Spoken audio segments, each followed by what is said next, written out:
Welcome to Bledsoe Said So. It's me, Jenny. Hey, Jenny. Hey, everyone. Welcome back. Salome. Salome. I was about to say that. Salome. You stole the words right out of my soul.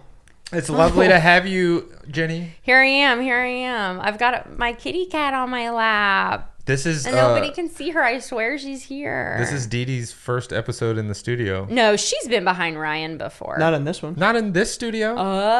Lift her up. Yeah, put her on the camera. Come on. Disrupt her peace and sleep. Here she is.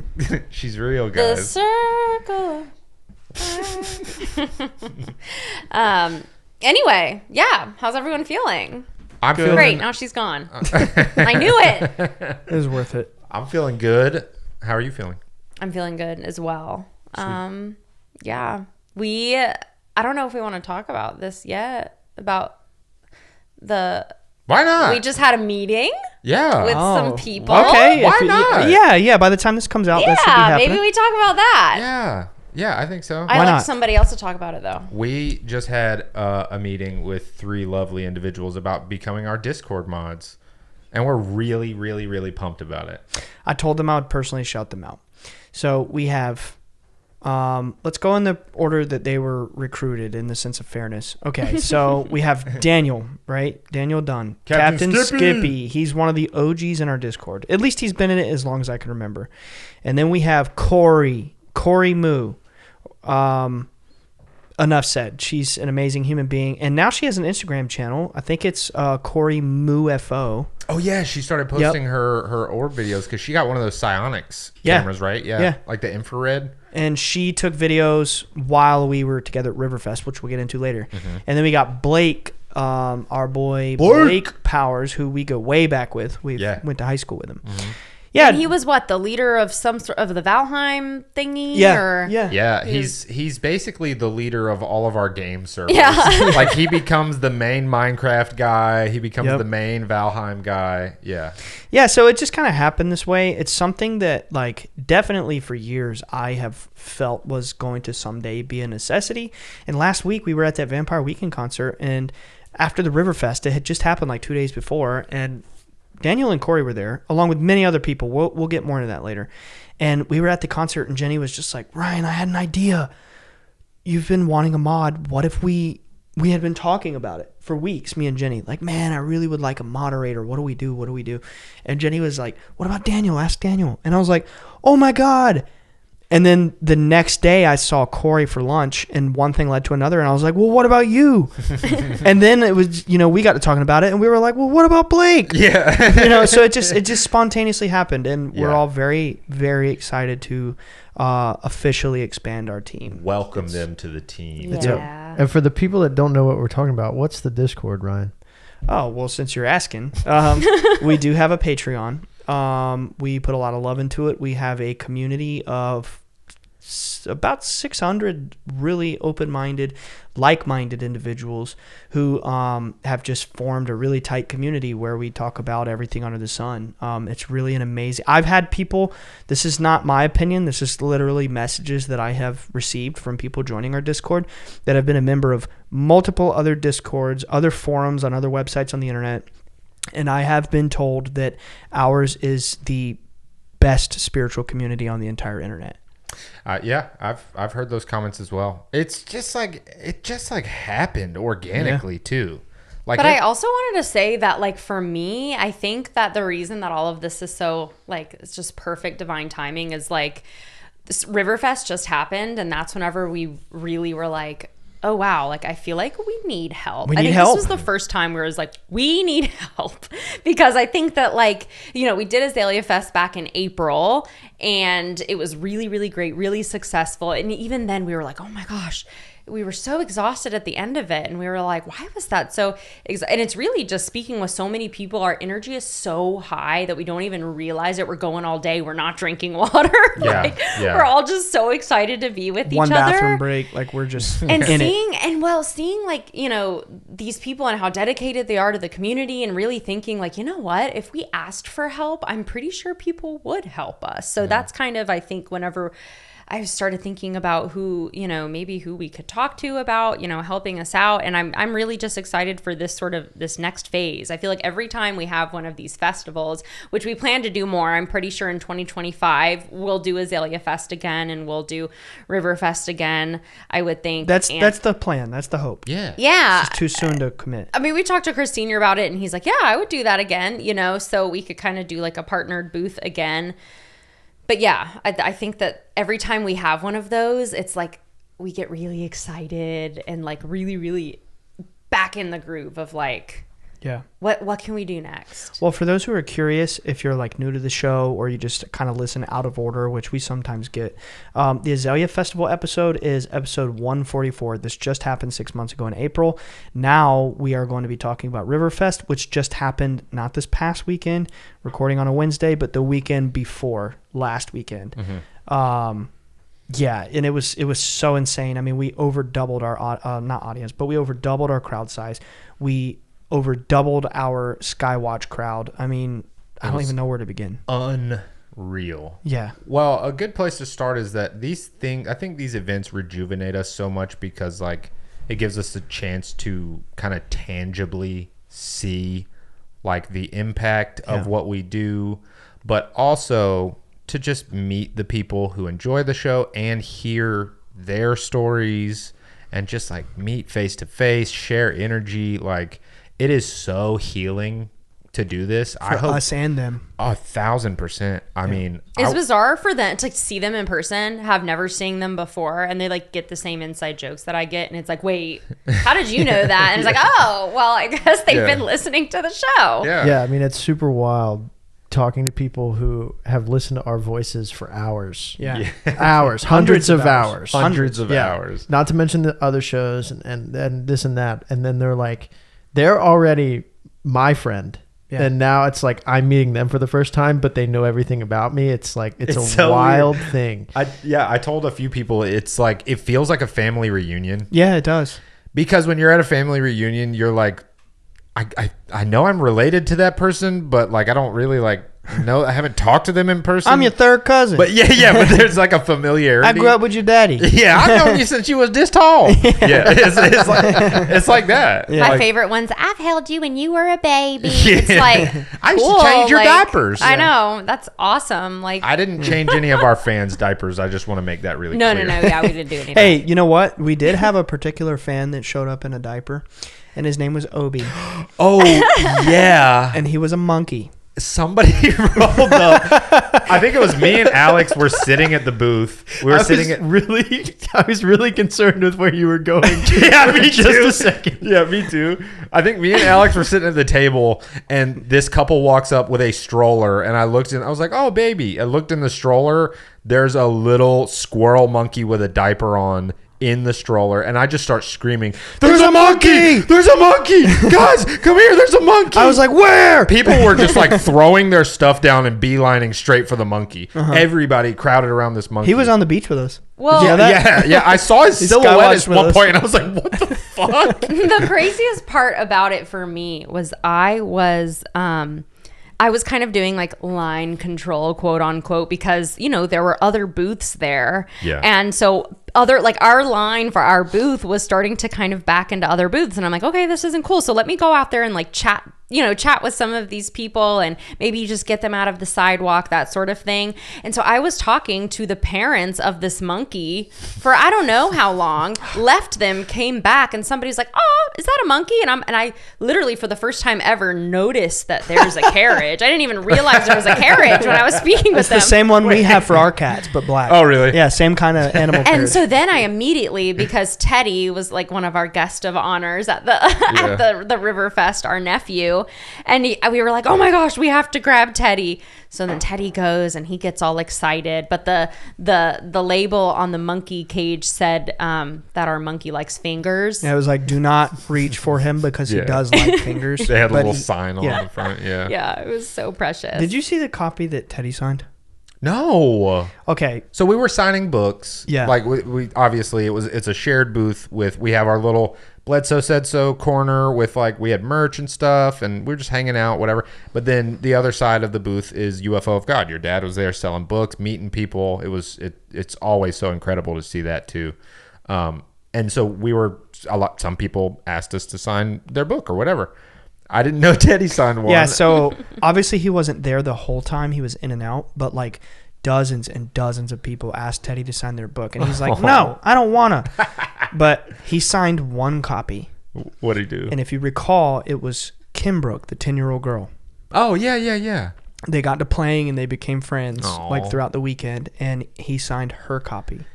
Teddy's what, 6 now? He's 4. Oh my God. Look at that. The camera should That's pick it pretty up if you wanna good. show- Yep. That's beautiful. That's pretty good. That's Okay. awesome. That looks like my handwriting. Yeah, I mean, It's a little better. It is a little better. I don't know if he got help from somebody. no. You don't think so for real? No, I don't. I don't even know he could hold something yet. Yeah, they send me pictures all the time where he traces letters and Yeah, I have They no really work with him. idea And he's in what preschool now. age is. Like, if I look at a human, I'm like, I literally have no idea how old you are, especially for children. So for me, I'm like, I don't even know. Can he even grab anything at this age? I mean, like, what can he do as a 4? One thing that I recently learned, which, this is something I'm sure people have known forever. I didn't know that babies were born like blind.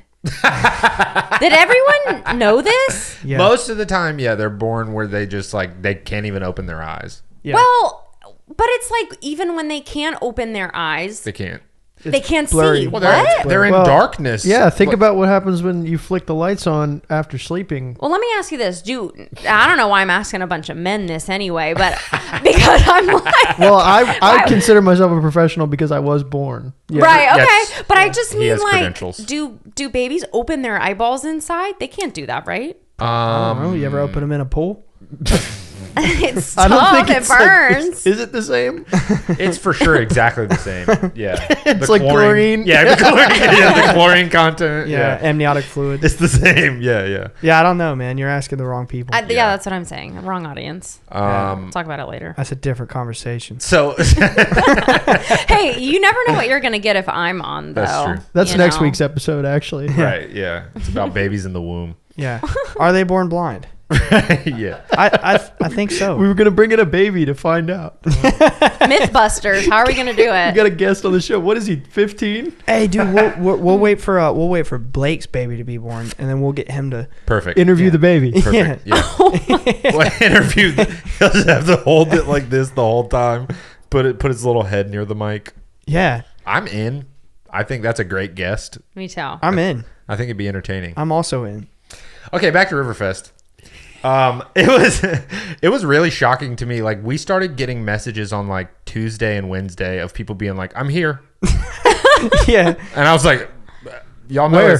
I was like, "Y'all know it's Saturday." I mean, I didn't say that, but in my head, I'm like, "Okay, all right, you're early. Yeah. You're here a little early." I had the opposite messages. Like, I'm gonna be here till next Wednesday. Oh yeah. I'll be here a Like, full week. that's awesome. Yeah. And then like it was really cool because ohmies like started meeting up at like people were getting dinner together and like hanging out, and I think people were skywatching even before Saturday. Yeah. The fact that they are, but this is the biggest part for me. You say the word ohmies. The fact that people are using the word ohmies, I didn't realize how much that was actually used. Oh, yeah. Until I was at Riverfest, and I'm like, oh my gosh, this is so nice. Like, people are actually using the word ohmie. It was Yeah. so cool. And that was like one of those things where you kind of realize that there's like a little bit of impact going on. Yeah. You know? People would meet for the first time ever and be like, "What's up, ohmie?" I think something that we really learned this weekend was like what might be a silly little moment for us on the show that's a joke that we laugh about and then never think about again, like deeply impacts people. Talking about Scott. Scott, Absolutely. Phantom Hominid. Phantom Hominid. Big shout out. I have a couple of the little buttons. You got to take your headphones off. Oh, Oh, it's right there. Alex, can you grab the bucket? Yeah. It's in the closet. And then I want to tell my Scott story. Yeah, it's right behind the moon. It's the orange bucket right there. Yeah, we had a lovely fan named Scott who showed up with this. Oh, okay. With Ooh, wait, a little bit of this. ASMR, please. Is that good? Oh yeah. Tap it. You have to tap it. Oh, you're right. Wow. Rub it a little bit. Yeah. That's my favorite yet. Bang it on the mic.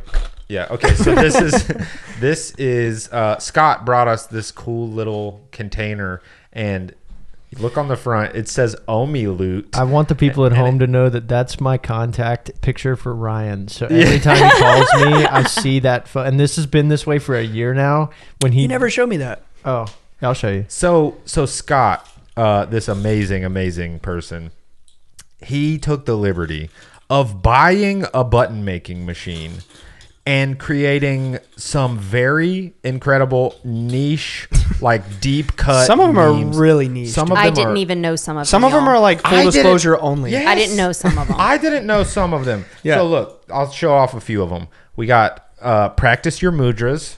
Can you see that? Can you see it? Yeah. Okay.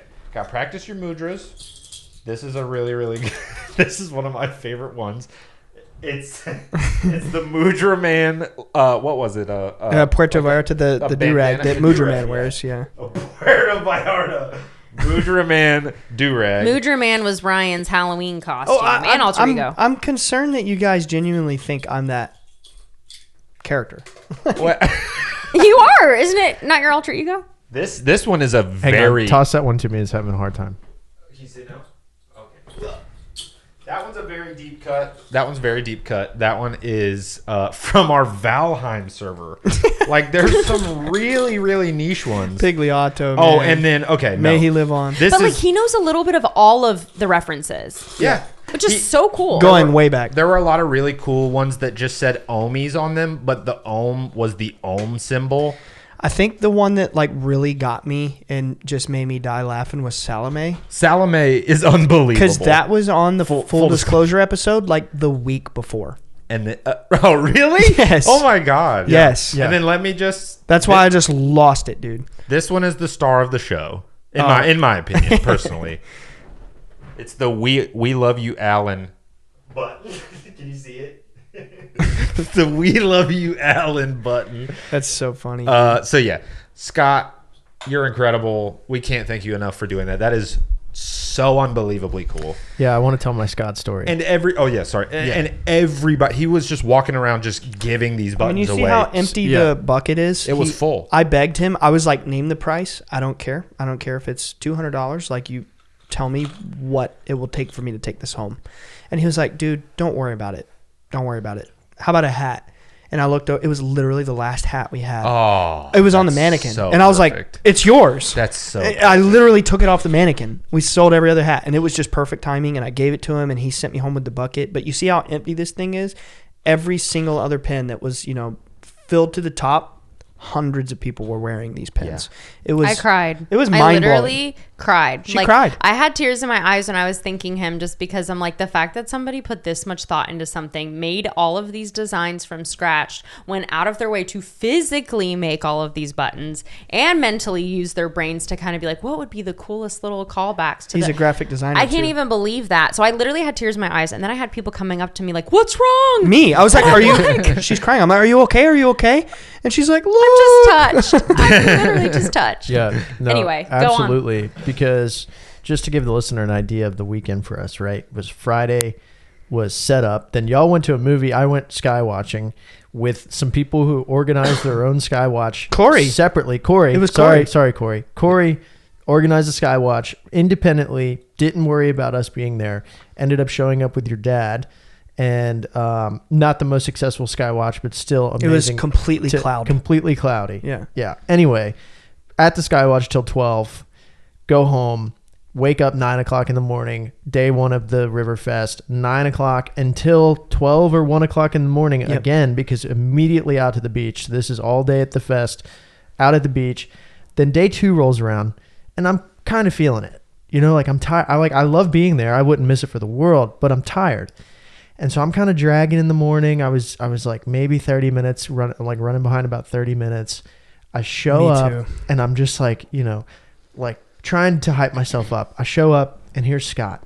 Immediately, he's like the first person I walked up to. He said, dude, look, introduced himself, showed me the bucket. I started going through the bucket and I'm like, oh my God, like this is why we do this. Yeah. You know what I like just making it real and making it like physical reality. Tangible. Just like you said, it's so easy for us to sit here in our room and do our thing and have a laugh and have a great time, because ultimately we're doing it for us. Like if we weren't having fun, we wouldn't still be doing this. Yeah.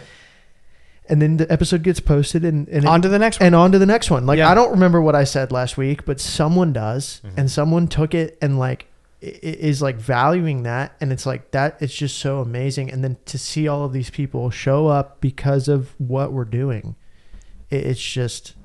It's unbelievable. Anyway, Scott gave me so much life that morning, because immediately, like from there, I'm like, yeah, this is like absolutely renewed, you know? Yeah. Just filled you with love and energy. And I made sure to tell him that on the beach that night, and it was just. He was out there on the beach? Yeah, I bumped into him because I like Friday?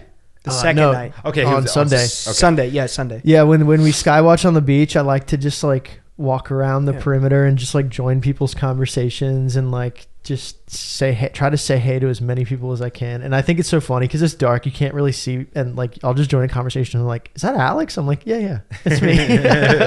Dude, I got a funny little story about that. So I want to give a shout out to someone in particular that this interaction like touched me. So Okay, then I'm going next. Okay. I already called the next story. All right. Well, why don't you go now? No. Okay. Take it, Mike. I'm just kidding. But I think you guys probably noticed this too. We didn't really talk much about this, but something that was different this time than last time, right? Did you guys notice that a ton of Wilmington people came through? Yeah. I didn't notice that at Azalea Fest. Now, granted, I was there the last day, but I also feel like maybe things are different since then. But so many people, like for example, there was this guy named Kurt. We were setting up on Friday. The dude is riding on his bike, hops off the bike, sees us setting up the tent, and he's like, UFO of God, what is this? What is it? I love this book. It was like, what's happening? I was like, oh yeah, nice to meet you, man. I'm Ryan. I'm Chris's youngest son. That's the author right there. This is the Riverfest. He was like, I didn't know there was a festival. He was just biking. He lived literally. Like I'm standing at over. the tent, and I lives can here. see his apartment complex at my tent. Yeah. He was like, I love this book. What is he here? I was like, yeah, he's right there. And I invited him out sky watching, and I saw him at the beach. And it was a lot of moments like that. Like there were so many times this time around that I would meet people and they're like, I'm from Wilmington. I read the book. I'm from Wilmington. I heard the podcast. Yep. But there was one person in particular. It was this young lady. I say young lady. She's our age, right? Mm-hmm. She's an adult. She's like probably mid-20s, maybe early 20s. I don't know. And her name was Lauren. And the line was getting really long. And when that would happen, we would take turns like going out to talk to people on the line and be like, hey, what's going on? I'm so and so. What can we do for you? We want to apologize for the long wait. And this girl was standing there for quite a while. So I got up and I went and I spoke to her. I was like, hey, gave her the whole spiel. Sorry, thanks for waiting. I'm so sorry. She's like, hey, well, actually, I brought this for you, and she gave me a bag of tea. Like a little bag of tea from her shop down the street. She's like, I'm a Wilmington local. I work at Immunity. Which I love, by the way. Casey and Jenny love this store. Oh, cool. No, that Immunity was just the flavor of the tea. Oh, okay. What was the name of the store? Let me find it. I said Immunity on the bag, so I thought that was the name of the company. No. That's just the kind of tea that it is.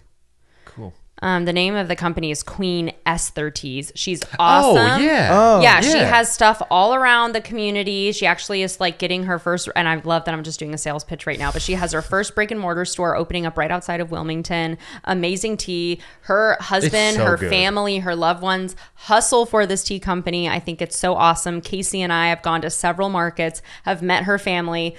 Met her family again, and I think you've told me about them. yes, because Their what tea they is so do good. is they have this business together, and I think it's Is so that the one with the neat. little boy? Yes, Yeah. because she teaches Yeah. her sons. They have sons of, I think, like a teenage son. They have other sons that are a little younger, and literally they teach them like these quote unquote like business ethics.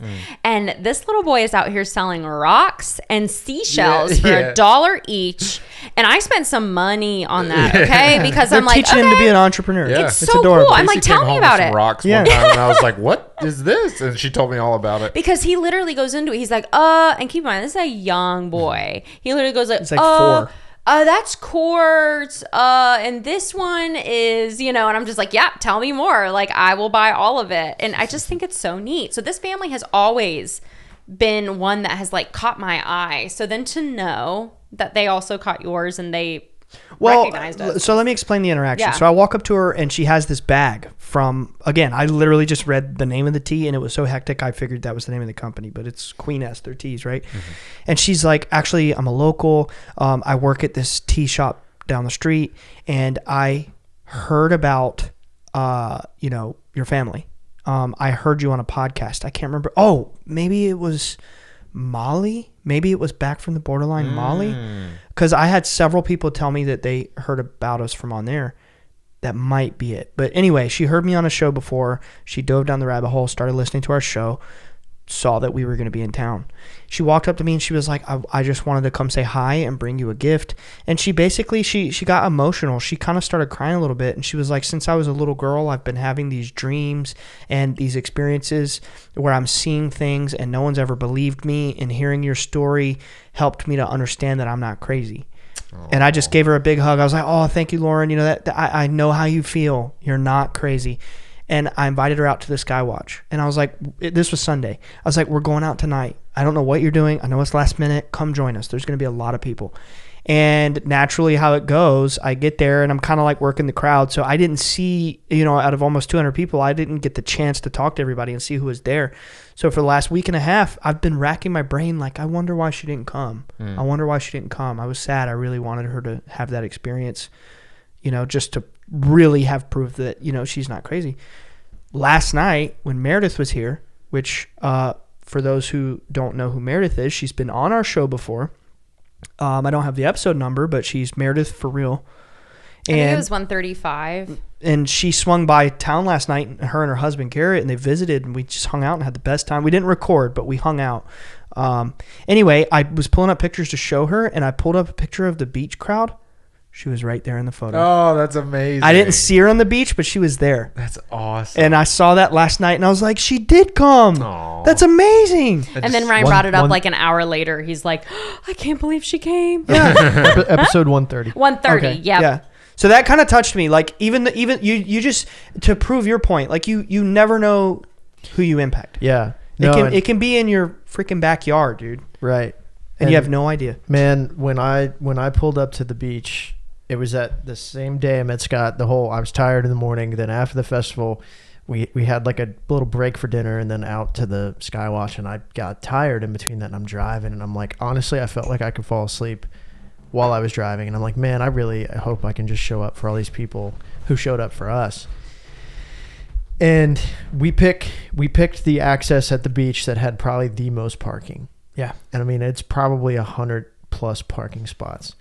And when I pulled in that parking lot early, and it was slam packed, I panicked. Dude, no, I almost started crying. Dude, I felt the same way. Yeah, I pulled in and I was like, "Oh my god, we did this." I panicked. We pulled up and Casey was like, "There's no way that this is all ohmies, right?" And I was like, "Yes, dude, it is." The 2 cars in front of me pulled in that lot, and the car behind me pulled in that lot. Yeah. I'm like, "Oh my god." Yeah, it was. This is the craziest part for me was I literally show up, and this was the Saturday night one, which I think is the one that we're referencing here, was totally like kind of thrown together. Sunday night was going to be more of our like, okay, we're all going to go sky watching. Saturday was like, okay, during the day we kind of decided vibes are high, weather's good, like let's try to do a sky watch tonight as well, which is Saturday. So we were already on a high from the day, and then we literally show up. Ryan, myself, and Emily, we were a little bit late just because we had some food order mishaps. Chick-fil-A forgot poor Emily's sandwich. So we show up late. And so whenever I showed up to that parking lot, I literally thought I wasn't going to get a spot. But not only was I worried that I wasn't going to get a spot, I could see people getting stuff out of their car and like walking very, very fast. I was one of them. Out there. Ryan was ran past everyone, and Emily and I were there, and I was literally shaking. Like, I don't know what happened, but physically I started getting so nervous to like go out on this beach, and like, you know, it was already dark, so I couldn't see anybody, but it was just so alarming because then we got on the beach and there was literally, you know, it was dark, but there was like a dark cloud of people in the middle of the beach. And I'm like, they look like a huge black hole on the beach. Yeah. Dude, it's wild how I had such a different reaction. Like I was completely humbled and in awe and like speechless. And I just walked out there and was so calm. Yeah. Like Same. I just felt so like put into place by everything. Like, this is so much larger than me. This is so much larger than the show. Like, I'm just this small piece of what's going on. Like, yeah, it was definitely felt that way. It was incredible, man. And no, I was physically shaking. Yeah. For the first time since Riverfest, I felt like it's not just us doing this anymore, but it's like an army of people around us helping us. I've never felt that way before. I've always felt like it's people trying to use us to pick us apart, to learn about what's going on, to get something out of us. But after Riverfest, I finally feel like people are helping us. Oh my gosh. Well, the level of consideration from so many people at that booth, it was incredible. First of all, that Scott out, you know, not Scott out, the shout out to Scott. But also there were people that brought waters for everyone, brought sandwiches for everybody, brought snack bars for everybody. Donuts. But yes, drinks. What can I do? Can I, you know, something as small as, hey, can I help like throw this trash away from you, like for you while you're, you know, talking with somebody? And it was just like, insane the level of thoughtfulness that everyone had for each other. Like that was the first time, like sure, like Azalea Festival was super magic, super amazing. Yes, but this time, you know, I think the people that had come before too had kind of caught on to like, oh wow, like this is like a thing, it's an event, and people just start giving stuff. Yeah. Well, it was definitely, Azalea was definitely our first time. Yeah. And it was so nice having that experience and then getting to like adequately prepare for Riverfest. Yeah. Oh, and the name tags. Somebody brought name tags. Jennifer. Which was from such Jennifer a good idea. That was something that I had thought about. Oh, would that be good to do? And it's like, no, Jen, don't even stress it. Don't even worry about it. So for somebody to buy these name tags, and they were so silly. Do it again and fun. next time, Jennifer. Oh, I told her it's her job now. And talking about charitable ohmies, Jennifer's husband heard that my poor little knees were in pain, and the man got on his knees for 10 minutes and massaged my knees. Very giving. Like he got the in tension. there. There's some context to that squeezing. though. She was hyping him up as having this really special ability to be able to like do trigger points. And it's like, he's not even a massage therapist. But his father did it professionally. Right. Yeah. And he taught him. So I was like, really? My back hurts. Can you do my back? And he did this thing where he got the trigger point out of my back, and I felt amazing. And he had already been talking about doing it. I grabbed him. I was like, let's go. I was like, Nick, now let this man touch your knees. I mean, it was. I was like, and then, I was like, you do not have to do that. And he was like, no, I'm gonna do it. And like, I felt like I had new legs. Yeah, like it was crazy. Guess who got in line next? Who? Me. Oh, really? Yeah. What did he do? My neck. Yeah. Oh, really? My neck. It was the most insane feeling because it literally is like if you were to just like jump off a cliff or something. Like it literally felt like him. He was pushing. The pain was like, and then all of a sudden, relief. Yeah. It was amazing. It just felt like, which my I don't back know how felt that's jumping so off good of it, afterwards. It felt light. It just like disappeared out of nowhere. Unbelievably kind of him. Yeah, like, so nice. What? That's insane. Yeah, they're really cool people. They're really so many people brought little gifts and stuff, and it was just so. And the people who just literally brought themselves. Like, that means just as much to us. Some of these people traveled from California, Canada, Colombia, Denmark. Denmark, yeah. Frank and Martin from Denmark. Yeah. We had Caesar from Colombia. We had over a dozen people from Canada. And Brooke, we can tell that story in a little bit because I think that's a funny story if you want to talk about Brooke. I'll let you know what I'm talking about. Okay. I wanted to reiterate something. When I said earlier about 5 minutes ago that I have felt like it's people using us, I don't mean that for the people that came to Azalea Festival. I don't want anyone to be offended by what I said. I just mean generally throughout my life, I've felt like people have tried to take advantage of us for our story. And I came on the third day of Azalea Fest when you guys were there the whole time. I had a different experience than you guys. And I was in a rush to get there, and it was awesome. And I was like, this is awesome. These are really cool people. But I still never really processed the notion that people are like, seeking to help us, right? But after after Riverfest last weekend, when that was over, there were so many people out there with their own Psionics cameras. Oh yeah. And then like night vision goggles. Yeah. And like people brought their own equipment and cameras, and it was I had crazy. the strange sense that like we're not collecting this data anymore alone, but we have an army of people helping us, crowdsourcing data. So for everybody who was taking good footage, I was like, send that to me, because I can tag this, or I can post this and tag you, but now I don't have so much of a burden and a responsibility to get this data. There are people here with me who have like heard our story, know the truth about this thing, have learned our method, are now replicating it. So they're people I trust, and it's genuine footage because I'm literally with them, and it's like, dude, there's an army of people who are literally learning our method, replicating it, and we're crowdsourcing data now. It changed the way I think about things. Like, oh my God, like there are a literal army of people out there who want to help us. Well, not a literal army. Well, I mean, they don't have like rifles and guns, but a literal mass number up out there on the beach, dude. There's a mass number of people out there who it's getting to be a comparable size for sure. Yeah, it was so unbelievably mind blowing. It definitely I wanted helped. to share my story now. Yes, please. Because you were talking, the reason I had thought about it is because you were talking about how you don't like understand your own impact sometimes. And there was this lady that Ryan literally, I was in the middle of having a good conversation with somebody. This is a good one. And Ryan comes and it's just like, hey, I need you now. Quickly, come over here. And I'm like, dude, like I'm in the middle of something. And she's like, no, for real. And I did that to him all throughout the weekend. The whole time. So I was snatched everyone else's attention anyway. But anyway, he's like, yes, come here. So I saw this lady. She looked really familiar. And she's like, hi, I believe that I gave you a facial a few years ago. And her name was Jennifer, by the way, which was also funny. And I was like, oh my gosh, yeah, I remember you. And I was just very out of it that day. I remember that. I remember it was just one of those things. I had a gift card and I'm like, okay, I'm going to go get this facial. And it was nice. I don't really get facials a whole lot, but she was so sweet. And so I think it was maybe a recording weekend or something. And she was like, so what are you doing this weekend? Like, so I think I had started talking about the podcast and just saying, oh, I'm recording this weekend. We have this podcast. What's it about? Blah, blah, blah. And then I was telling her and she's like, oh my gosh, wow, that's amazing. And I was telling her, go look it up. And then here she is in person right in front of me. She said, hey, I just want you to know, like, I've actually been keeping up with you since that appointment. I'd never seen her again because, again, I'm not really a facials gal.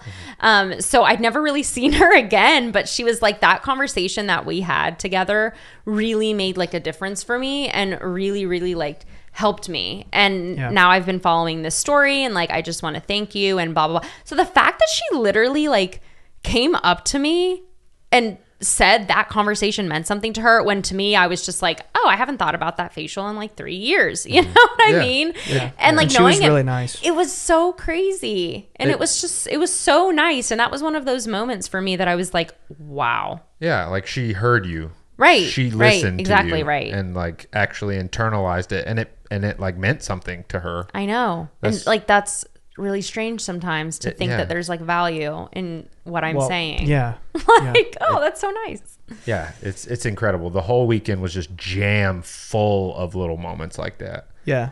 Just too incredible. And that's not even talking about the unbelievable skywatches that we're gonna had. get to that. We're saving the best for last. I wanted to talk about Brooke for a second.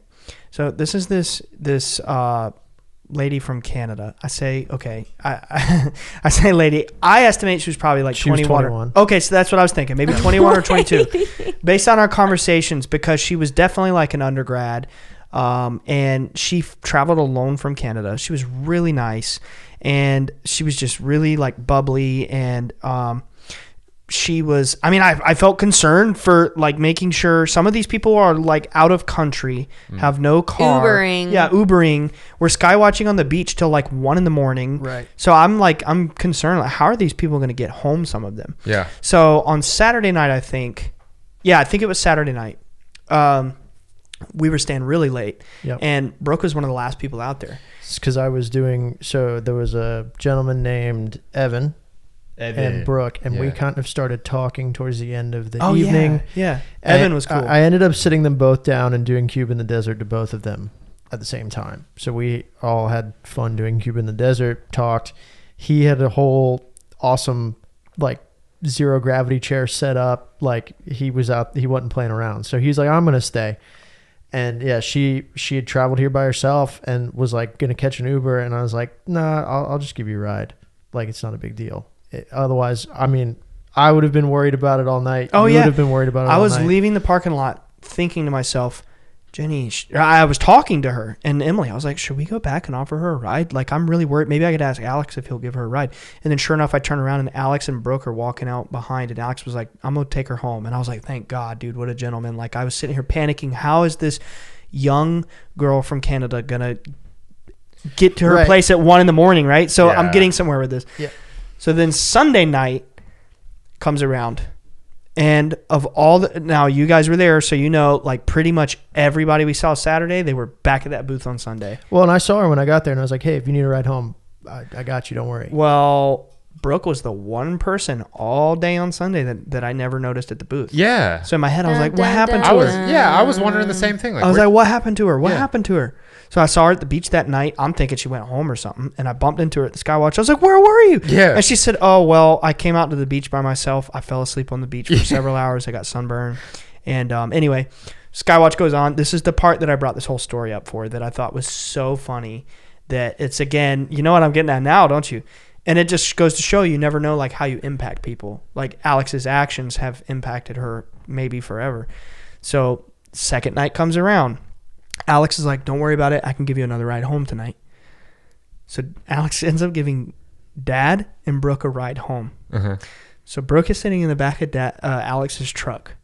And he's up in the front talking with Dad. Dad's turning around talking to Brooke. I have no clue what he said to her. Right? I can't remember. She's just silent in the truck. She's just silent. Alex drops Dad off down the street at Wrightsville Beach because he had a condo there that was an Airbnb. And then I guess after you drop Dad off, she's like, oh my God. I just got to ride home with Chris Bledsoe in the back of the car. No, she was too stunned to even talk to him. It was so awesome. So funny. Yeah, he acknowledged her in the car, and he was just talking her head off, like she was just like silent. Well, no, we were. So me and your dad were just chatting business as usual. Like, yeah, we were chatting about Skywatch, about what's going on. Like, I was just like, hey, you know, you need to talk to this person, and I dropped him off, like, because all the way it all shook out on the way there was I gave him a ride to the thing, right? And I just like. I don't like leaving your dad like stranded because he is so nice and he will let people just talk, which is great. Like, it's not a bad thing, but it's something. It's what we want to do. He's a human being. He'll do it at the cost of himself, right? His and comfortability. That's where I start to like. All right, come on, let's like. It's time to go. You know. Someone's got to be the bad guy sometimes. But anyway, so this was happening, and I was like, Brooke, like, grab your stuff. Like, we're leaving. and got him in the car, and then, they exchanged some words, and I don't remember.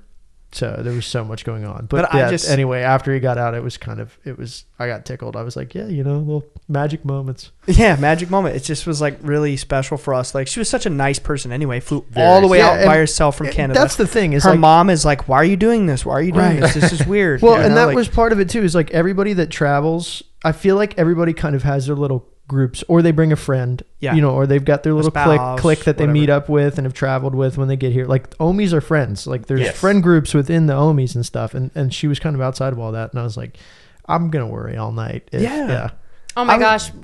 Can I say another person that I just... Yeah, let's do whatever person we think of. Let's just do shout out moment. So, oh God, one of my favorite people ever is Rosa. I just love you. Rosa. I just think you're amazing. Oh, that's what I thought Shout the out. story was she was about to tell. She is just... I spent some time with her on the beach. She's incredible. I love you, Rosa. Essentially what happened was she was waiting in line and you could tell that she was a little bit stressed from travel. She had just flown in, that kind of thing. From New York.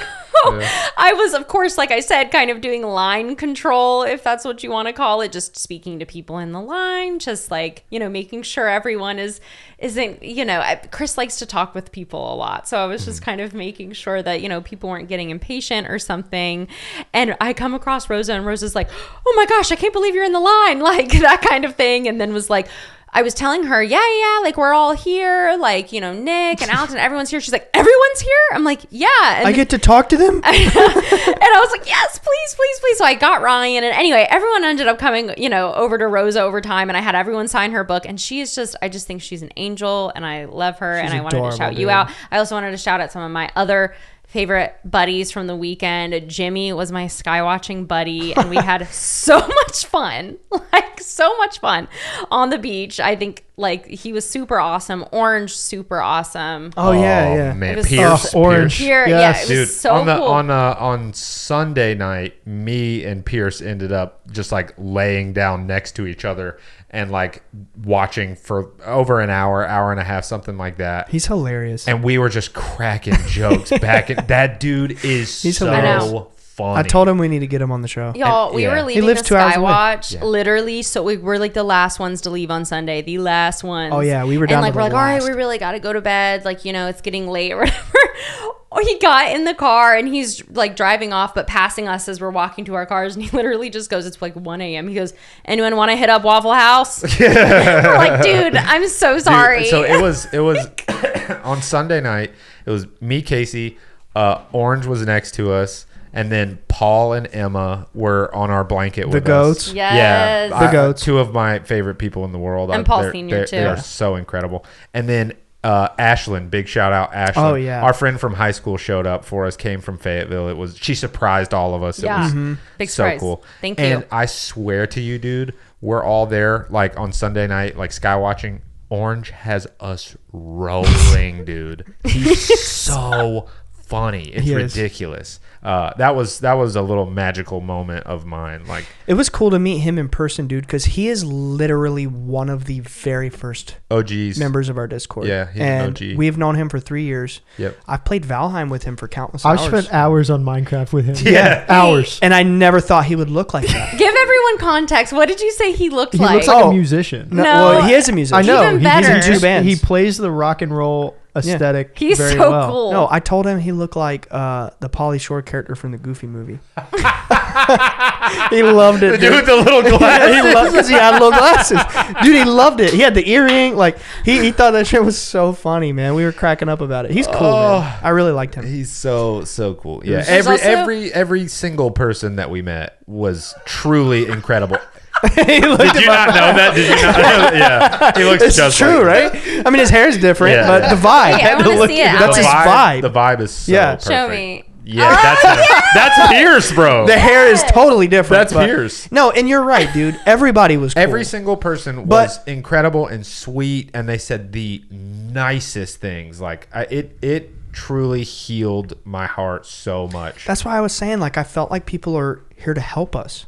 Absolutely. You know, not to take from us, but to help. And I've never felt that before. It was cool to see other people get along with each other. Like Yeah. that was really some of the cool. Yeah. The fact that it's like, wow, like you guys came together because we decided one day to put together a Discord, and now you know you. And it was also a reason for some people to connect with old friends. Like, for example, Meg and Rose oh my are God. friends. They live across the country. And they're like, you know what? I think we're going to make this kind of like a yearly like friend meetup thing for us to come here and do this. And I'm like, yes. It was so They live Jeez. across the country, and Yeah.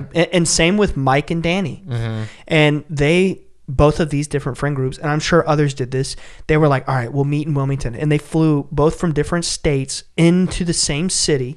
So because of our little event, multiple people who are friends remotely all the way across the country came into town and got to be together with us. And that's just amazing. But wait, beautiful. one of my favorite parts is that our friends from Denmark, Frank and Martin. Martin. Yeah. Yep. I think like I might be getting it the wrong way. I think Frank had just brought it up to Martin and said, "Hey, I want to go meet," and he's just like, well, I gotta go with him, so then he's just like, yeah, sure, I'll go with you to Wilmington, North Carolina, so random, of all places in the USA, and go like meet these people from Denmark. It's also funny you bring up Mike. For some reason, I always just thought his name was Sam, and even whenever he said hi to me in the Discord, I'm like, oh my god, are you Sam? You're like the Mike Sam. So he was also one of my buddies. Sam was the guy who had the black lab Venus. Yes. And he was Venus. amazing. Shout out to Venus. She was with us all weekend. Good vibes. Yeah, and Sam too. One of the most touching things I heard the entire weekend was from Sam, and it was Sunday night when we were leaving, and people were packing up and heading out. We were about to head out, and he just like stopped, and he was like, "I just want to thank you so much for all of this and everything you guys do, and you really gave me a beautiful memory with Venus." Yes. He was like, "This is probably the last time that she's an old dog." Yep. Yeah. 14 maybe. Yeah. Oh, I didn't know that. And he said, this is probably the last time that me and Venus will take a trip together. And, He told me the same. Wow, I didn't know that. And it was so beautiful and amazing. And that dog, She was an angel. she's a little angel. She didn't make a peep the whole weekend. She just sat right there in front of everybody, and she was like the mascot of the crew, like the sweetest dog. If I'm correct, I think Sam came for the book and your dad and stayed for the ohmies. Oh, really? I think he was there in the morning. I could be. He was totally the first wrong. one there. He on was the Saturday first one there that I saw. on He was Saturday? Saturday when I showed up to Yeah, the tent. he was there there. talking to Dad. Right, and then he just started hanging out in the back. The ohmies started filling in, and he just assimilated into the culture. So many people that weekend. So many that I can't even tell you a number because we lost count. But let's give another super duper special shout out to our friend Kembrook. Okay. We already talked about her? We did a little bit how Teddy signed her book, but I mean, there's so much more. No, that we could but say. okay. Well, let me say something about her. I think she was so cool. Yeah. I mean, For a you can 10-year-old just girl, tell, yeah, and she's Kembrook, if you're smart. listening, you are really smart. And like, it was really, really cool Yeah. to just watch her talk. And she literally would ask questions while we're out there sky watching. Me and Jenny and spent some asking time with her questions sky like, watching. how do you make a connection with them, or do you feel connected to them, or asking very like advanced questions for her. I'm like, okay, She's a smart this girl. is Yeah. the future She right gets it. here. This is the future generation. Yes. Awesome. This 10-year-old girl asked us. She asked me. She said, "Do you think that something will come out of these orbs?" And I got the sense that I need to be careful about how I answer because I don't want her to be afraid, right? And I said, "Well, they usually don't. That's not something that they usually do, but in my experience, they're very, very friendly. So if they did, it probably would be okay." Yeah. And she was just like, huh. And at some point she goes, if you had asked me, talking about when she was 9 years old, she goes, if you had asked me about this stuff a year ago, I would have said, I don't believe it. She literally says that. It was so funny. What a goofball. Yeah. So she was really awesome. It I was loved her. amazing getting to meet Kyle's daughter. Oh, yeah. Kyle, yes. Yeah. It was so awesome. She was so giddy, so was excited. She's so- one of Emily's voice students. There was a lot of Emily's voice And students so there. well mannered. So well. Oh, mannered. awesome. She. Oh my gosh. And I'm another- blanking on her name. Another bright little girl. Yes. So smart. Yeah. So smart. Shook my hand. Yeah. Introduced herself. I'm like, wow. I know. She shook my Awesome. hand too. Good job, I thought Kyle. that was really cool. Great job, job, Kyle. Her I name told him is that right Leah. Yeah. Leah. That's it. Yes. Shout out to Leah. Yeah. I think we're probably at a point where we can start talking about what those who didn't come were waiting for. But I wanted to finish what I was saying earlier before we started talking about Kembrook again, was that I couldn't tell you how many people were there with us that were like, please let me help. If there's anything I can do to help, let me do it. I'll help break down the tent. Do you need food? Do you need this? Yeah. Do you need that? And people, they were really like, taking care of us. And that was just like really humbling. I don't know. It was definitely life-changing for me. Absolutely, it was, and it would take us 4 hours to mention everybody and every interaction. But to everybody who came, You changed my life. Absolutely. 100%. You are so special and incredible, and we can't thank you enough for coming and showing up for us and this project and the community that you're a part of.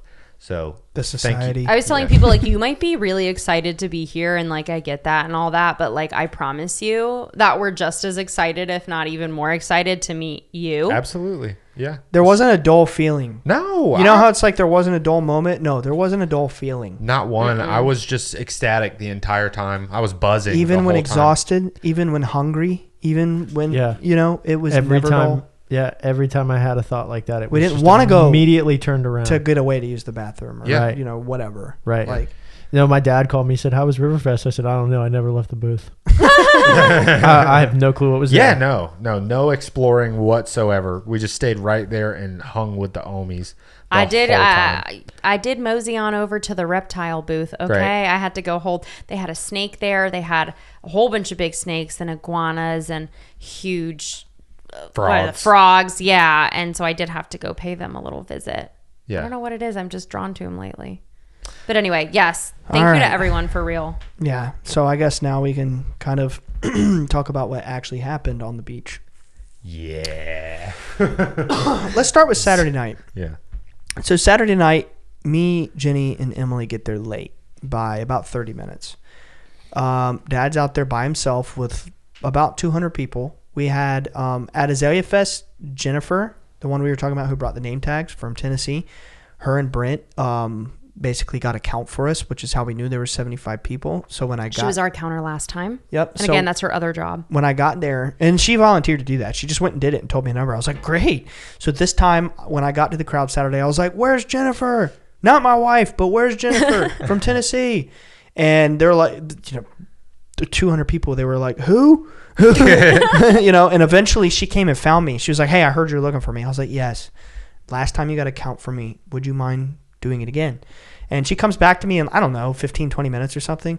And she's like, it's so dark. I started counting the people around the outside, and then I started getting to the clusters on the inside, and there were a lot more people, but it's so dark I couldn't distinguish them. She lost count at 175. Yeah. But she was like, but I think it's really more like 200. So I was oh, okay. So anywhere from 175 to 200 people were there. So I get there late. I'm freaking out because Dad's out there by himself, and Dad's not really a loud person. He's kind of soft-spoken. Mm-hmm. So I get there. He has his camera. He's just like literally in front of 200 people with his camera on the horizon. I just bust right through the crowd. I'm like, excuse me. I get up to the front, and I find Dad, and I start whispering in his ear. I'm like, Dad, you know, we need to get these people together. Like, have you addressed the crowd yet? And he was like, yeah, I did a little bit. I told them this, that, and the other. And I was like, I'll be right back. So I ran around to the side of the crowd, and I just basically was like, hey, everybody, you know, put your minds together. I don't remember what I said. You did a great job. Yeah. Well, thank you. But I really don't remember what I said on Saturday night. I was very stressed because there was the thought in my mind, you know, it's just, we usually feel the vibe, but I was unable to feel the vibe because of the pressure and the stress, because the only thought in my mind was, what if this crowd of 200 people goes home and there's this massive ripple effect of 200 people going out into the world and saying, I skywatched with the Bledsoes and didn't see anything. Mm-hmm. You know, so I was like, oh crap, you know, the pressure's on us. They have to see something. So I'm freaking out. And I think over that night we saw 5 things in total. Yeah, it was about 5, I think. After being there till like midnight. Mm-hmm. We saw maybe 5 things, maybe 6. It was at least 5. And the final thing we saw that night was pretty crazy, I guess. And this was several hours into it. I could probably get a timestamp because Paul, who we were talking about earlier, Paul Jr., took a video and sent it to me. So at one point, the crowd is, I mean, it's just like 200 people meeting each other for the first time, and a lot of these people have never skywatched, and everybody wasn't on the same page, and I kept thinking in my mind, someone here is afraid. The reason these experiences aren't popping off is because the crowd is so big, and there has to be at least one or a number of people who are really afraid and not sure what to think, so, you know, the crowd is being eased into it, because the orbs we saw were very dim and very faint. But the final one we saw that night, I started seeing it, and I started shouting, hey, everybody, look this way. And then, you know, The whole crowd of 200 people turn around because Dad had them looking at the ocean. I was looking behind us. I was like, look this way. The whole crowd turns and looks around, and there's this big orb. And the cell phone video doesn't do it justice, but when everybody looked, it got so bright, like super bright, right? And the whole crowd screamed. Yeah. And I was like, clapped. And clapped, cheered. And I was like, yes. Yeah. The pressure's off. Yeah. It was an amazing, and Casey, the second we stepped on the beach, she said, I feel like there's an energy of like fear and anxiety here, but it got broken when like everybody sees something and everybody's like, yeah, and cheering, and the whole vibe flipped at that moment. Because initially there were amazing. 200 constant chattering voices. Yeah. And we have to focus, right? We're not constantly chattering when we skywatch. Sometimes we do, and then it's like, all right, refocus. Dad refocuses us. But it was literally 200 chattering people. And it's easy to do when it's a group of 5 or 6 people, but it's not easy to do when you're dealing with 200. Also, I just counted the parking spots in that lot. There's exactly 100. And you've got to think most people are traveling 2 to a car. Pairs. Wait, was that what your prediction was? Well, dude, not to mention Didn't the you say Ubers. 100? Yeah, and How the many people Ubers. Ubered? Yep. Yeah, no, I'm just saying that lot That's was full, so crazy. minimum 100. Yeah. And that's like a worst case exaggeration minimum. Right. Yeah. Like, that is double that is the bare minimum, and it was actually double that. Jennifer lost count at 175. Yeah, and she literally told me, she was like, there's got to be at least 25 more people. She's in that far crowd. better than me because I lost count at 25. I was like, I could do this. No, I can't. I think Kyle said in the Discord he counted one of the pictures. I can't remember the number he came up with, but it was at least 175. Yeah. Like bare minimum 175. Realistically, like counted people. But anyway, so it ended up great. Saturday night we saw 5 or 6 things, but the final thing was a massive flash, right? And everybody's cheering. The next day when I wake up, I'm really just thinking to myself, like, someone was afraid last night. It's just based on the experience of growing up with this thing and knowing how it reacts to certain people and the energy of crowds and stuff. I just kept telling myself, like, somebody was afraid, but maybe tonight they won't be. And I just knew that Sunday night we were going to have a way bigger sighting. I was not stressed about it the rest of the day. I started inviting everybody off the street, like I told the story about Lauren. Everybody who came by, I was like, come tonight, come tonight, come tonight. Wasn't worried at all. What? Jenny was saying, what's that noise? It was your Sorry, chair. it sounded like thunder. It was just your chair. I thought It's somebody fine. was like banging on the door or something. No. Anyway, so I knew Sunday night was going to be great. So my point is, at one point, I'm walking around towards the end of the day trying to tell everybody, like, hey, we're about to pack up the tent. Hey, we're about to pack up the tent. I get to Alex and Olivia, his wife, which is still so strange to say. Shout out Miss Wishan. Shout out Pilo. Yeah. Or is it Mrs.? I don't know. And, One of those. You guys were talking to this individual. And I was just passing through really quick. Oh, I was actually delivering books. And because I had signed it and then I had to find the people, right? So I walk up to you and Olivia, and maybe I was getting you to sign the copy or something.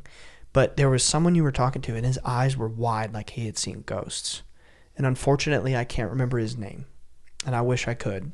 Shoot. But his eyes were wide, and he was like, Ryan, am I okay? I had nightmares last night. Oh my gosh, I cannot remember his name. He was like, I had terrible nightmares last night. I'm so afraid. I had demonic dreams about what I saw in the sky. And I was like, I freaking knew it. I knew it. I knew somebody I didn't was even afraid. know this.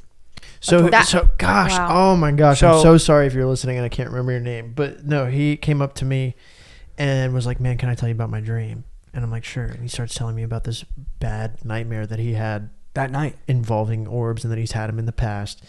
And there's a lot of religious, I want to say religious trauma up in there. And It wasn't Fraggle. no.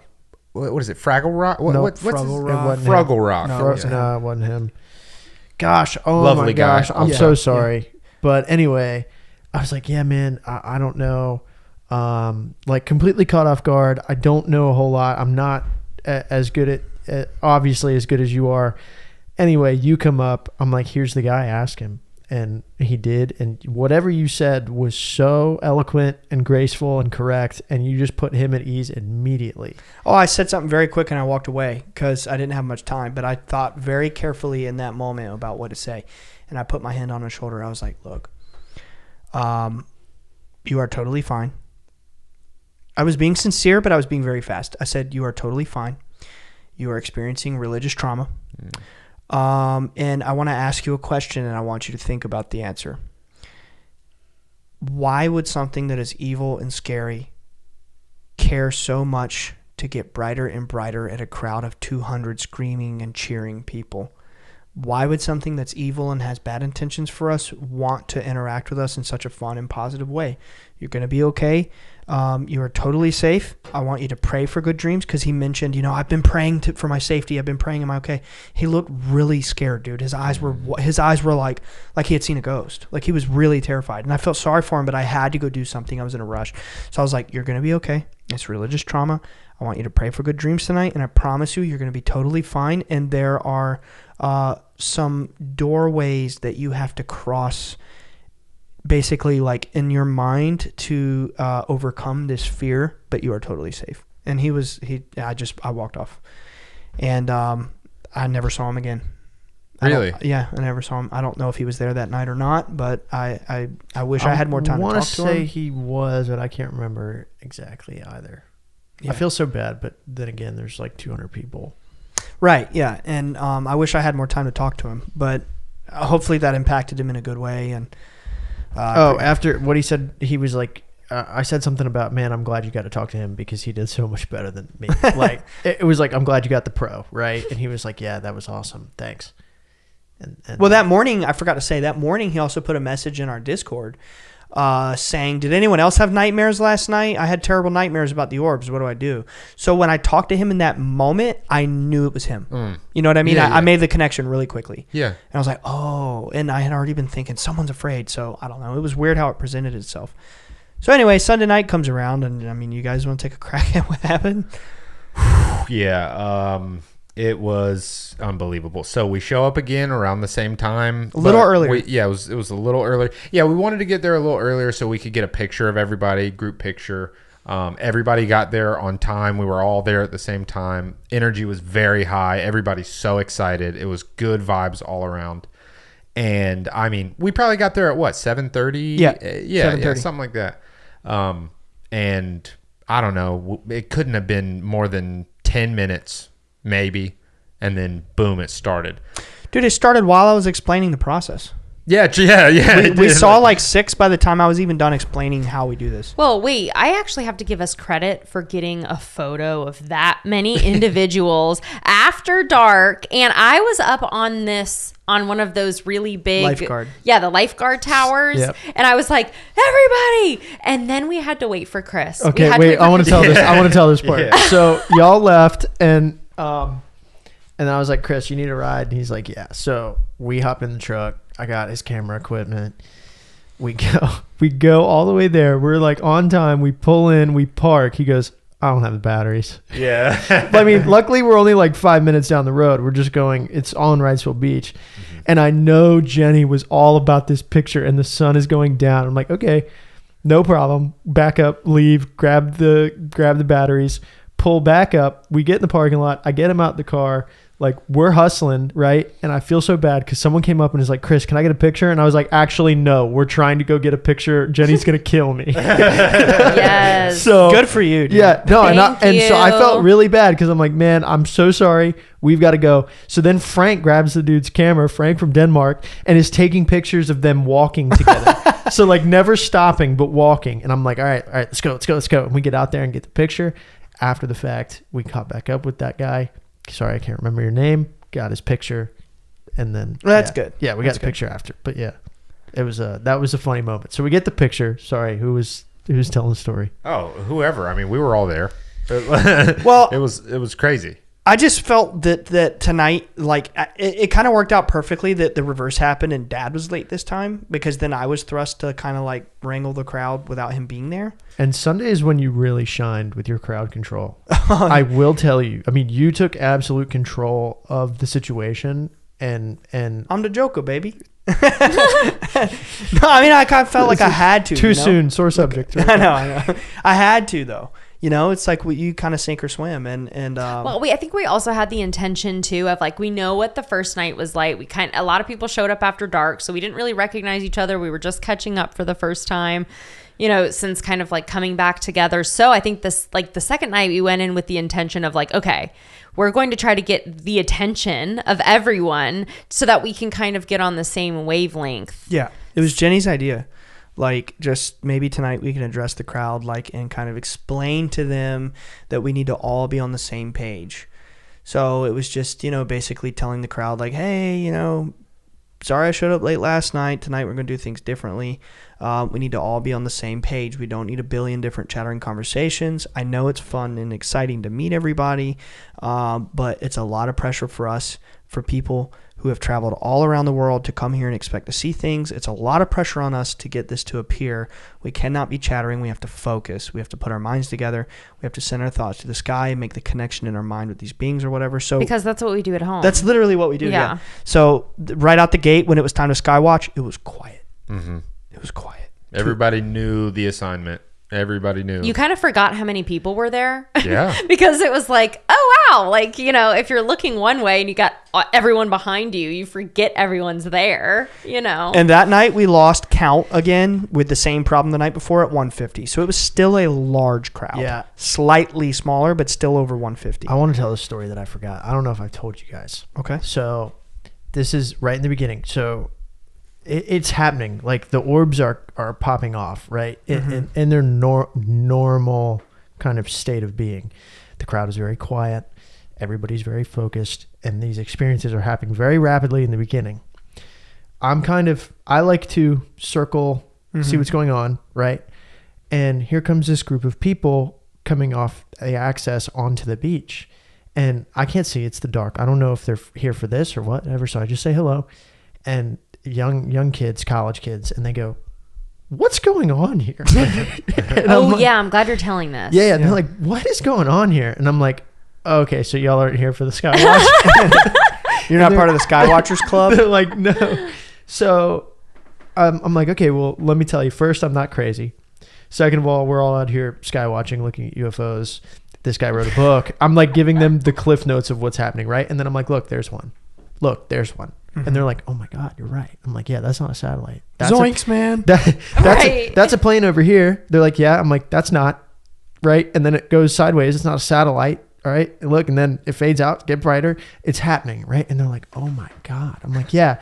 So sorry we're taking up so much of the beach. Like you can hang out and stay and keep watching if you want, or go do whatever you want. Like, I don't care. And they're like, yeah. And I'm like, by the way, I'm a normal guy. I have a normal job. Like, I'm not crazy. And, I want to reiterate, I am not crazy. No, I did. I'm not exaggerating to you when I said that exactly. Right. That's awesome. Because it's like, it's dark. I'm a stranger. I don't have that luxury to say that. Like, I don't have a way out, man. No, I'm just like trying to bring their guard down because it's wild, right? It's wild. And she goes, and I have no clue who she is, never asked. But one of the girls said, man, we came out here because I was having such a terrible day. Like, thank you so much. Oh, wow. Like, this is truly really cool. And I'm glad, you said hello or whatever. And wow, I can't believe we saw aliens today. I'm like, yep, cool. See you guys. That's so special. That's another example of like literally meeting people in our town. Yeah. And like making somewhat of a, kind That's of a really wave. I ended up bumping into them. They were pretty far from the crowd, but I was looking for my mom, who was sitting off. Oh, we did together. We did, yeah. We bumped into them. And we just were looking for somebody. And one of the girls was like, are you Ryan with the podcast? I was like, yeah. How, basically like. Oh, I think they pulled the podcast up right there. Well, she was like, I was just talking to your buddy Alex.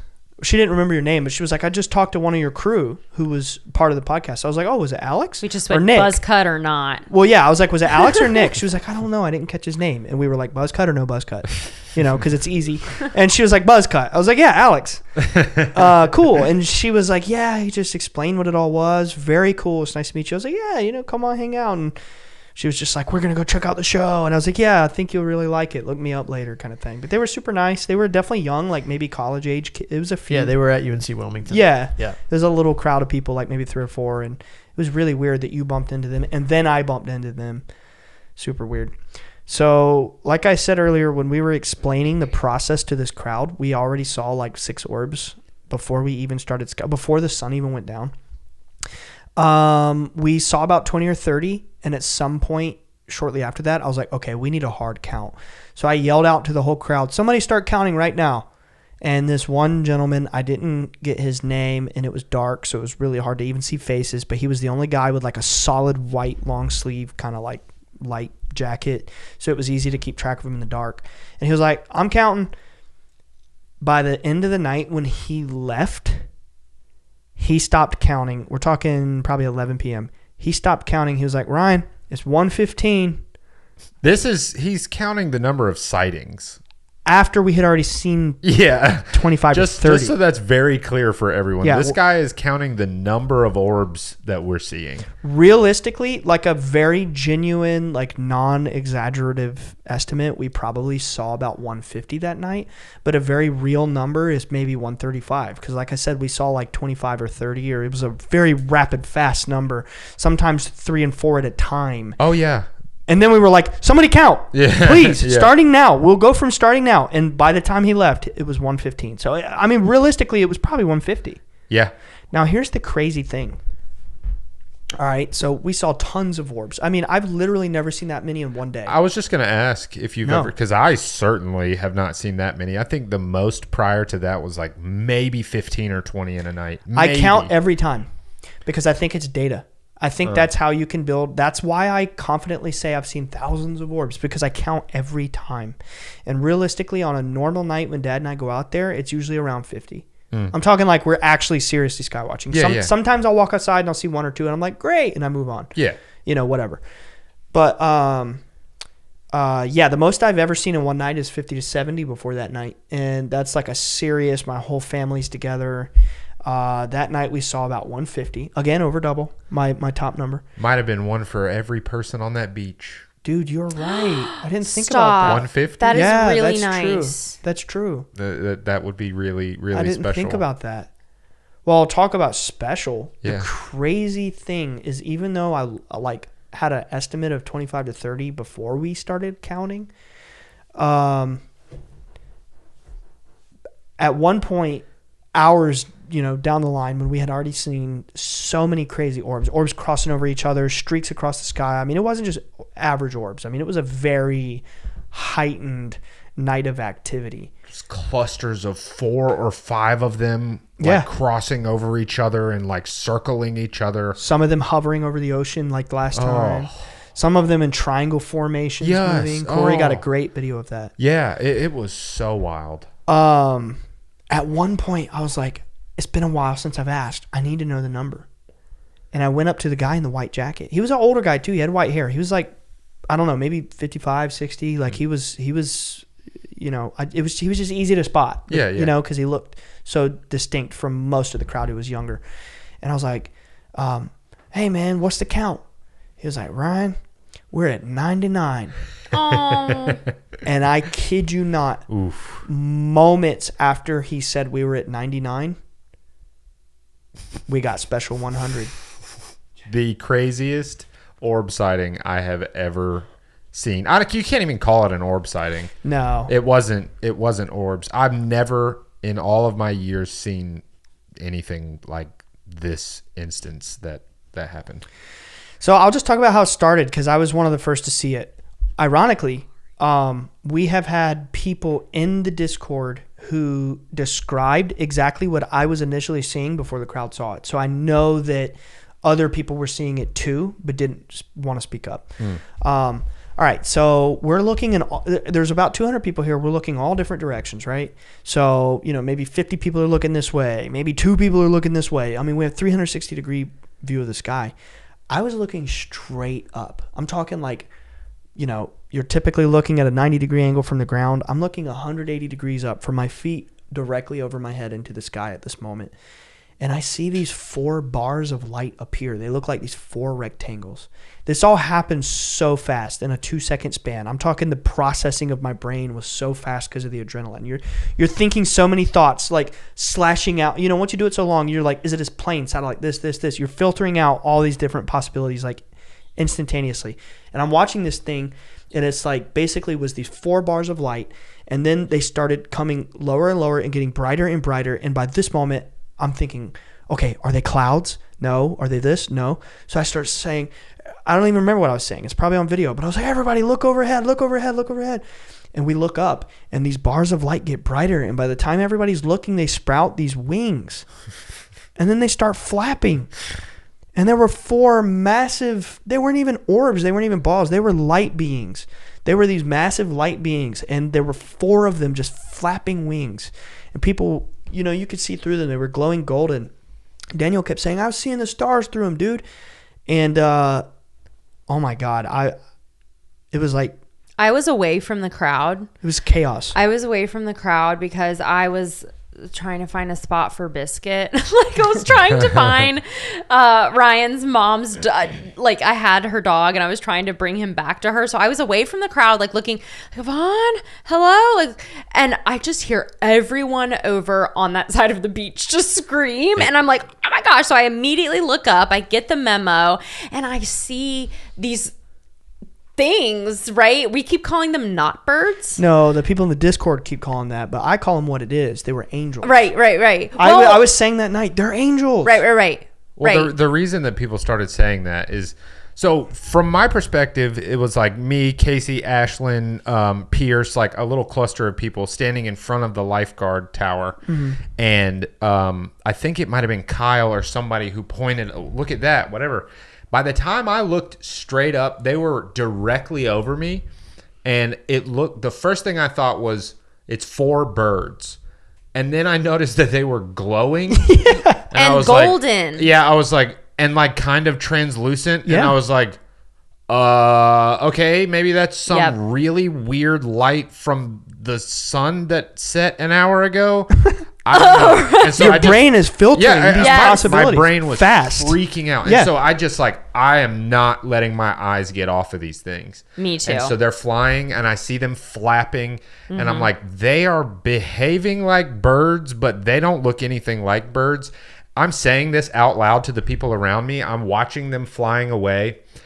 And then the second that I said that, I hear you from probably 50 feet behind me yell, those are not birds. Yeah. And the second you said that, they vanished. They disappeared. Yeah. No, I had a similar. So they came from. When I'm looking at them, they were silhouetted like in front of like a slightly lit up cloud. I could see their silhouettes perfectly. Yeah. And the moment you said that, poof, they're gone. And I kept looking for like 30 seconds, like, did I just lose them in the light or what? And no, they were gone. Yeah. Dude, I saw them manifest. So you were on the south side of the crowd, Nick. I was on the north side of the crowd, complete opposite side. I hear everybody scream. I look up. I'm like, oh, those are just birds. Because that's what they look like. They look like birds. And I was like, oh, those are just birds. And then I keep looking, and then they just disappear. And I'm like, no. And then Ryan goes, those are not birds. I'm like, no, then they disappeared. Those weren't, it all happened very quickly. But I'm like, yeah, those are birds. Oh my God, they're not birds. So Heather, dad got them on camera, but he hasn't processed all his footage yet. It's so overwhelming. And after these events, he takes a week to just veg out, you know? But Heather, who was there that night, got them on camera. So I'm sure she wouldn't mind. We'll tag her, give her credit. I've already asked her permission to share some of her footage. You know what? I also have footage from Corey and Paul that we could drop too. Yeah, I've seen a couple videos of it, and they're just like astounding. You can clearly see these not birds glowing. Right. Do you want to share it on maybe the at video? maybe at the end of the episode after. Yeah, we could we could put a few of them on, and you could put a quick little text. I'll ask them all for permission first, but I've already asked them permission to post on Instagram. They're like, yeah, go nuts. Okay. But I think that could be really cool for people to actually see what we were seeing and hear the reaction of the crowd. Now, granted, this happened so fast. When Heather recorded this thing, I wasn't standing near her, but I imagine she didn't see it form like I did, and she kind of like, you know, and she put the camera on it, and she got a part of it. But yeah, it's really cool footage. They really were glowing. They were glowing. Yeah, they were glowing golden. The thing that really gets me the most is, you know, we're on the East Coast, so that means that the ocean at that time was pitch black, and that there was light pollution coming from the opposite way, but also the sun was still setting on that side. In the west. Right. So it was lighter on that side of the beach where they were flying from, the darkness. From they the were flying darkness from kind the of east. toward the light is like the perspective They came that off of I the was ocean. at. Yeah. Right. So I literally, like I said, I was away from the crowd. I didn't even know you were talking. I didn't know who was talking. I just heard screaming and yelling. So I looked up. So I was far away and I was watching these things go from my far left to my far right. And the closer they got to my right is when they were getting closer to the daytime. So if you have something that's backlit, which these birds at that point in time, from my perspective, would have been backlit from all of the light pollution and from, just that part of the... Yeah, because the sun had been set for a while. That was all just It was like 11 p.m. That was all just light pollution from the city. And so from my perspective... if you have something in front of a light, it's going to be dark. It's going to be like a shadow. It's going to be dark. And they weren't dark. They literally disappeared. Yeah. They were not there. I did not see them. Poof, I saw them manifest. Yeah. I'm telling you, It most was people shocking. didn't. For about a second or two, I saw them manifest and change form. And then I was like, everybody look up. They're not birds. Because I knew they weren't birds. You know why? Because I've seen orbs with wings multiple times, sometimes 5 feet away. I'd like to give a special shout out to all of the airplanes that showed up because I love that there are airplanes on that path because you can clearly that's a plane. make That's a not. distinction. Yeah, it actually works in our favor. It's really helpful. Man, it's so cool. And I don't mean to out Emily, but whenever we showed up, Emily was just like, we were all just kind of feeling, oh my gosh, there's so many people. This is crazy. Emily was like, you know what? I might have to take a moment to go stand over there. And I'm like, why? She's like, because this is usually like a very intimate thing for us as a family, friends and family. It's just a very special thing for us, and now to be doing it with so many people just feels very vulnerable. It makes you feel very vulnerable. That's why I was pressured on Saturday. Oh my god. But I will. It's so the amount of electricity is just the only way I can describe it. That just people were crying. Yes. On Sunday night when we saw those the not there's birds, just electricity, angels, and everyone's people just were sobbing, and it was just it makes it even more magical, and everyone's laughing, people and were shaking, happy, and maybe happy crying, but I don't know, it was really outstanding. People were describing to me how they felt after seeing that. That was exactly how we felt at the Monroe Institute after we were going through these expanded states of consciousness for a week.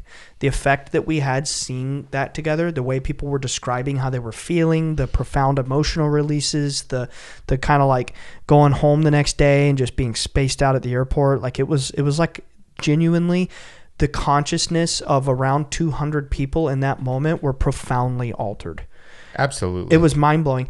And I knew they weren't birds because not only have I seen orbs with wings before, but also I had seen them 2 nights before when we were all out on the beach right before you guys came, when we were at that condo on Thursday night, remember? Yeah. When you guys were all upstairs and it was just me, Alex, Emily, and Dad and Bear outside. You guys were still upstairs. We were out there watching. Alex and Dad were looking out over the water with Bear, sky watching that way. I'm always looking everywhere. I have my head on a swivel. I'm just trying to see every direction, right? And I am looking behind y'all towards the city, over this, over the city, whatever, in the sky. And I was so stunned by what I saw in this moment. All I could say was I pointed and I said, "Whoa!" And Emily was like, "I see it, I see it." And it was these 2, they looked kind of like doves, but they were these little round, glowing golden orbs with wings. And Emily saw the whole thing just like I did. I literally just said, "Whoa!" And they appeared and they had wings and they we were fluttering their wings and they swooped in and out like a helix pattern and just vanished. That was Thursday night.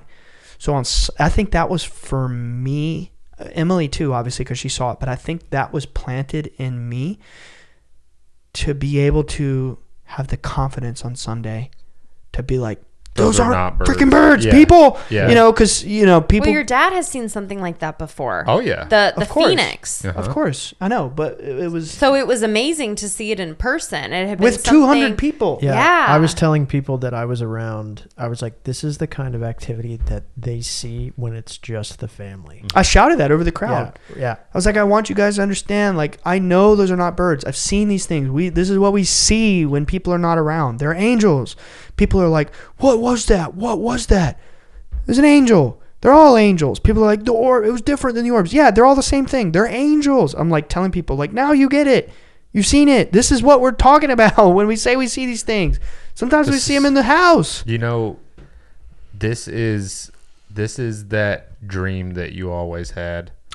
Dude, I've been talking about that for days. You haven't even heard me say that, have Not you? once. I haven't heard you say that. I at all, been but- talking about this for a week? But Yep. bro, since I've known you, I've had a told me reoccurring dream. You've always had this dream that you hoped one day would come true, and you're out with Crowds of hundreds people. of people. Yeah. Sky watching. They all see it, and you tell everyone this is what we've been seeing all Yeah, this time. it's there, it's real. It's there. It's real. I've had this dream since I was 18. yeah. And Well, now I have another and reoccurring it, dream. It came true. I'm going to say this, and this is really vulnerable, but who knows? But, I mean, whatever. In the last 2 weeks, I've been having a reoccurring dream that I'm going to meet Theo Vaughn. What? So who knows? Maybe, let's definitely maybe it'll manifest that. come. Yeah, maybe it'll come true. I don't know. Maybe That's dreams. like one of my favorite human beings Maybe on the planet. Theo sometimes- Vaughn, if you're watching this, we'd really, really love to meet you, dude. I don't know. We but- have some stuff to talk about. Yeah, That's maybe, so funny. I didn't know if I wanted to say that or not, but it's been calling to me, this dream I've been having multiple times in the last 2 weeks. But yeah, no, you're right, man. I've been talking about that with Jenny and Emily for a week now. Like, this is a reoccurring dream I've been having. You've always had The next day I realized, like, oh my God, it came true. I've been dreaming about this since I was 18 years old, and it's happening. There's a lot of things I've been dreaming about. That was one of them. Yeah. So lately it's been, I just keep dreaming about meeting you one. Maybe it's wishful thinking. I don't know. But anyway, so Riverfest was unbelievable. I think for all of us, it was equally shocking and mind-blowing. Nick, it was funny, man. You just kept saying, dude, I've never seen anything like that. I was shaking for an 'Cause you've seen hour. a lot. I've seen a lot of shit. Yeah. Since I was a kid. I've been seeing shit at your house and other places with you and at my house and all over the place. And with other people. I've never seen nothing like that. Yeah. Ever. I was shaking for an hour. Yeah. I was tripping, bro. I was buzzing. Everybody was. I just kept going up to everyone I saw and Hey, going, did you "Did see you that?" see that?" And they're like, "Yeah, it disappeared." I'm like, "I know that." It was nuts. It was That nuts. was like me walking into the crowd, right? I was like, because I just experienced it alone. It- So I I'm was like, where do I walking around for like start? 20 minutes trying to find you. Yeah, and then Ryan That- just goes, "Oh my gosh!" I was like, Did where's you my see-" wife? I have to make sure she saw this. Dude. Yeah, It was It- I crazy. saw it. it I was- got the memo. It was bonkers. So then, 2 days later, which was Tuesday night, we go to the Vampire Weekend concert. And I'm sitting there at the concert, and I'm just deep in thought. It was the holiest of moments because, sorry, I had to interrupt you because I had to honor it. Vampire Weekend is a very big band for Ryan and I in our relationship because we've listened to it since the we day started dating. Since before we were dating. And so we went to this concert. It was also the first concert Ryan and I have ever been to on a date. Yep. Like just me and him. Back in literally 2014, over. it was Vampire Weekend. Yeah, well, it was 10 years ago then today. And it was on our 4-year wedding anniversary. And we walked down the aisle to Vampire Weekend. Yes. We did. Well, I did to you. Oh, well. Walk down the aisle. You know yeah, what I you mean. get what I'm Yeah, saying. it's just But you anyway, walk so down it the was like aisle a to very Vampire. lovely show. And like for me, it was very just like it meant a It was lot good, that we too. were going. It was really freaking Emily good. ended up coming because she, evacuated the hurricane. And so her and Jack ended up coming on our date with us, which was great. Yeah. I really enjoyed And it. Randy was there, so we got to see her and Garrett. Dude, And here's the thing though. Jack kept thinking, we just told Jack, like, you're coming to a concert with us. He kept thinking it was Imagine Dragons. He literally thought, I told him he got He's his, like, he wait, got his we're mythical seeing creature Vampire swap. Weekend? That is a very He's like, I different thought we band. were going to Imagine Dragons. He was like, I was kind of like wondering. I was like, okay, like whatever. I'm like, dude, cute. He got his mythical creatures swapped there. He did. Anyway, so the whole reason I bring the concert up is so I'm just like kind of deep in thought before it starts. And there's this band called Colts playing. I had never heard of them before, but they were really good. Amazing. And when I was buying food at one of the vendors, I was like, who is this band? She was like, trust me, you'll recognize some of their songs. And I did. I was like, oh, this is that band. Cool, whatever. They're pretty out there. But anyway, so I enjoyed their music, and I was just like really deep in thought. And it's a nice venue. And I'm just sitting there outside relaxing, and I'm looking up, and boom, orbs start appearing. Dude, we saw like probably 15 to 25 orbs over the freaking concert. They did. Literally. They actually did and came from all I directions. recorded several of them. There have been times where I've been at that venue and I'm like, oh, do I see something? Do I not? Whatever. No. I do every There was time now. something, it was like our energy was like magnified or something. I don't know if it was like after being with everyone at Riverfest, like we were even more magnetic or something. But these things were coming from left and right and left and right. And They were flashing at us. we're trying to be kind of subtle when we're thousands looking of people looking straight. So it's like, I think We they don't were want kind of everyone showing to think off. we're weird. You know, well, everybody's looking straight, so they're not seeing this. But I'm always looking No, up. but they're seeing us looking Keep up. looking up. That's why I keep writing the shit in the book. Keep looking up. Like, you'll be surprised what you see, right? Mm-hmm. But they were flashing at us. They were crossing each other. I mean, we were having a crazy light show over the concert. And this is 2 days after Sunday, people. So I'm like, oh my God, like, this is crazy. And then Jenny, that's when she swoops in and she goes, Ryan, we should ask Daniel to be a mod. And that's the end of my Riverfest experience. Yeah, that really was the end. Well, and then we had the meeting with our mods today, and then here we are, full circle. Now Here we're we an are. expanded team, physically and spiritually. I don't know. I feel like more than ever, we've been talking about this being like the age of Aquarius, and like this past weekend to me was more proof than anything that I think that we are in the age of Aquarius, or at least getting pretty darn close. I think we're in it. Even just seeing those children on the beach talking about it, seeing them, get excited about it. There were several children. It was so crazy. It gave me a lot of hope for like, wow, the fact that these people are seeing this at such a young age, like they don't there's so much potential. Yeah. Like for what's next. I feel like it's good vibes all around. I'm very grateful for this weekend. We all are. I know it means a lot to Chris and Emily and the rest of the family as well. Yeah. So It was amazing. Magical. shout out to Nick's coworker for coming. Oh, yeah, Logan. Yeah. That was really Logan cool. Showed up. Yeah. He was cool. Big shout out. He has not the first Right. idea about any of this stuff. And I've like tried to like give him the cliff notes before, and it's just like phew, and I can tell. And so I don't like bore him or bog him down with It's a all the lot stuff. to force But- on somebody. Yeah, but he asks questions about it, and he like keeps up with like he's always asking me how's it going and at what we're gonna record about and all this stuff. And he was like, I'm gonna come check it out. I'm gonna come and me and Megan are gonna come and see what's up. And he came and met some ohmies, and it was really cool. It's just a serious, like, real life moment of like, oh, here's somebody from my real life. And then now they're intermingling with my people from this part of my life. Yeah. Like, that's just how. He's probably I like, don't know. wow, this is a lot more people than I expected. He was really cool, though. He would just blended right in. And, Oh, it was great. Yeah, he's the best. Very nice guy.